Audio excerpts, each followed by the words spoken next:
Hello everyone, and welcome to the first of our new video newsletters. We hope to be bringing these to you relatively regularly into the future. We want to use these newsletters to talk about topical questions, things that our clients may have asked us, or things that may be prevalent in the media. Today's presentation we want to talk about market volatility and also touch on corporate trustees. Yep, and today, just before we get into that, we'd like to thank everyone who helped us recently with the testimonials, which are now live on Word of Mouth Online or womo.com.au. We really appreciate everyone giving their input and their kind words. We've actually managed to achieve a great result, and to the effect that WOMO have given us our 2014 Customer Service Award, so we wouldn't have been able to get that without the great help of our clients like yourselves. So we really appreciate all the kind words, and hopefully we'll be able to live up to that standard into the future.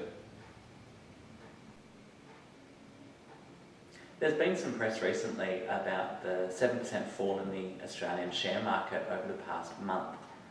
Market volatility and the ups and downs of markets are a normal part of share market investing, and it's not a reason for concern, especially in our diversified portfolios where the Australian share market simply forms part of an overall investment strategy. It's important to understand that while markets will fall, markets will also go up, and if a particular stock is of a concern, then Stephen and I will let you know, and we'll arrange to have you sell out of any particular share that may be no longer appropriate to invest in. So getting on to the main topic for today, and our newsletter is Corporate Trustees for Self Managed Super Funds. A large number of our clients have self-managed super funds, and it's a particular point of interest for a lot of clients who don't have them still and maybe thinking about getting them.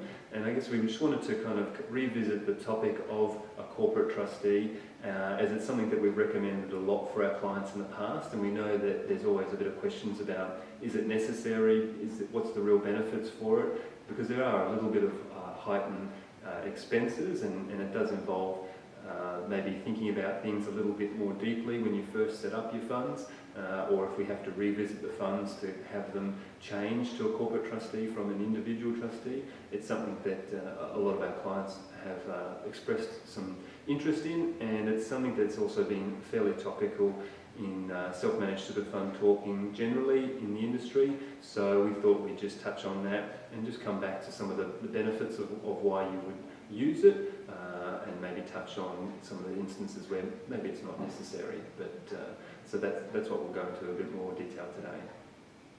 So we're talking about corporate trustees. How are corporate trustees different from what other types of trustees are available for self-managed super funds?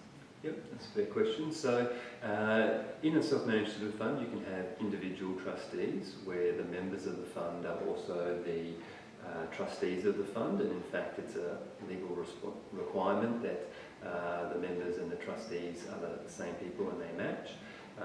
The only exception to that is where you have a single member fund, in which case then you still need two individual trustees, and that second trustee doesn't have to be a member of the fund. Other than that, then you can have a corporate trustee that we're talking about, which is where you have a company that takes on the role of being a trustee, and then the members of the fund must be the directors of that company. And ideally you keep that company separate to other type of corporate operations and don't do other things with it, but it's not impossible that people can run a business or do other things, but it's usually neater and more straightforward if that company exists just to be the trustee for that self-managed super fund. That's cheaper if they choose just to use it as a trustee for the self-managed super fund, isn't it? Yeah, so ASIC's company registration fee is lower for trustee-only companies, and it also has lower accounting costs on an ongoing basis if you keep it separate, nice and clean. So what are some advantages for using a corporate trustee rather than using a simpler, maybe, personal trustee? So some of the advantages are simple administration when there's a change of trustee. So then it might be a new member joining the fund or an existing member leaving the fund. If a member dies, those type of things can mean that you have to go through some paperwork to change the trustees and change the member details. And if you've got a lot of investments and a lot of paperwork involved with lots of different accounts, then that's going to create a lot of name changes. If you've got a corporate trustee instead of that, then obviously a change of membership doesn't change the trustee, it still stays as the company. You can drop people in and out of directorships with one set of forms, as opposed to going through for every share, every managed fund or every property and having to change the names to say all those new individual trustees again. Another advantage is the sole member funds I kind of touched on before, is that a corporate trustee can have a single director of that trust company, and that company can be the single member of the fund. So a good example of that is, say you have a couple, husband and wife, who have a corporate trustee and have a self-managed super fund. If one of those couple dies and has to be removed as a member of the fund and then removed as a trustee, that sole member in an individual situation has to find a new trustee, and sometimes that can be difficult. You've got to figure out who you're willing to have be a trustee alongside you in that super fund. Whereas if you had a corporate trustee, you're allowed to have just a single director reflecting that single member of that fund. So it gives you a little bit more control. You don't have to bring someone else in, and also it's less paperwork at that time of change. And picking one of your children to help as the extra trustee can be difficult, I would expect, for deciding which child gets to help. Yeah, it's not always clear who you prefer, and I don't know if there's sometimes might be even a little bit of competition between the kids as to who's more closely involved, or maybe even competition to stay out of it. They don't want the paperwork, but that's an element of simplicity that a company gives you over individual trustees. Are there any legal advantages for a corporate versus a personal trustee? Yeah, so sometimes, through no fault of anyone in particular, self-managed super funds can have challenges from the Australian Tax Office or other third parties, borrowers, banks. It doesn't happen very often, but if you ever have to have a challenge against a super fund, the corporate trustee gives you that level of legal protection, separating you as the trustee from the fund. And for example, if for something that happens outside of your control, where the trustee is sued from a third party as in its role as the trustee for the super fund, then the company is the one that is being challenged, whereas if you're an individual trustee, then it can fall onto you individually. So in the same way that a company provides you legal protection away from a self-managed super fund if you're using a company somewhere else, you get that same level of protection when you use it as a trustee for a super fund. So if a corporate trustee is so good from an administrative perspective or from protection from legal disputes, why would people continue to use a personal trustee? Well, there's not a lot of instances, but there are a few where people do prefer to use an individual trustee, and that's usually around, the biggest one is that's the way I've got it at the moment and it's too much hassle to change.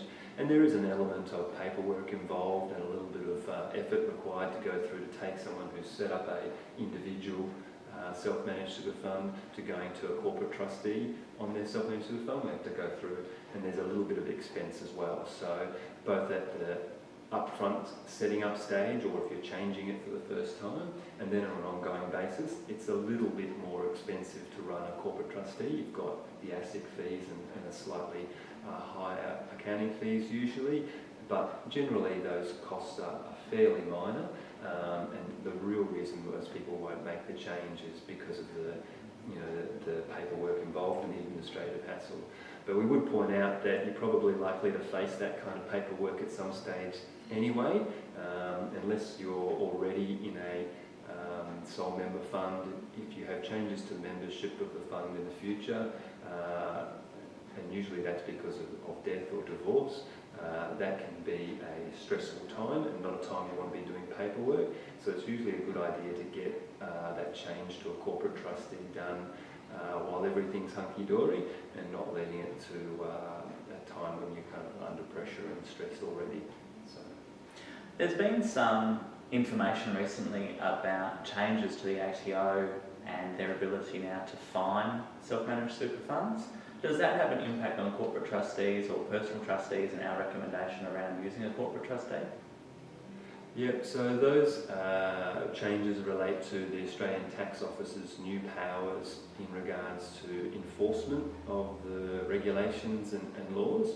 So previously the Tax Office didn't have a lot of tools at its disposal to bring wayward trustees back into line. When there's been a breach, it was basically a stern talking to or a great big stick of non-compliance, which is a fairly drastic action to take. So now the government's given them powers to implement fines of varying levels to trustees who don't comply with their request to rectify any breaches. So there's a grading of different things that they can do now, and fines being one of those tools.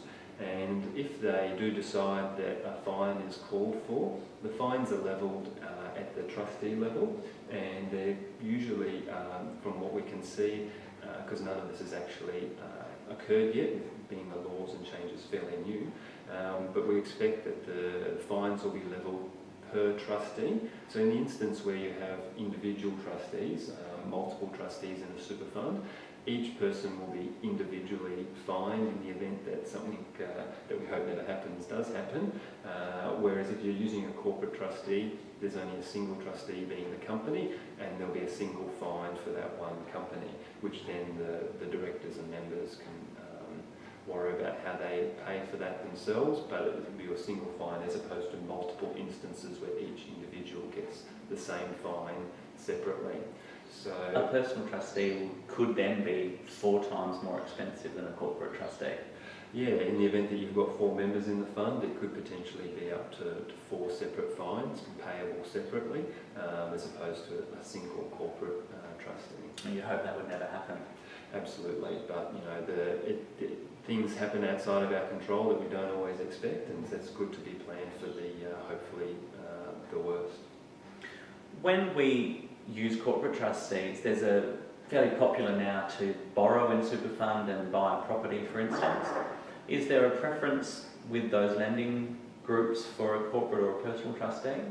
Yep, so one of the things that we're noticing a lot more as borrowing within self-managed super funds takes off is that lenders are, if not preferencing, actually outrightly insisting upon corporate trustees, and that's because there's a level of protection and a level of legal consistency that works well with a lot of their documentation, and they're not as well set up for individual trustees.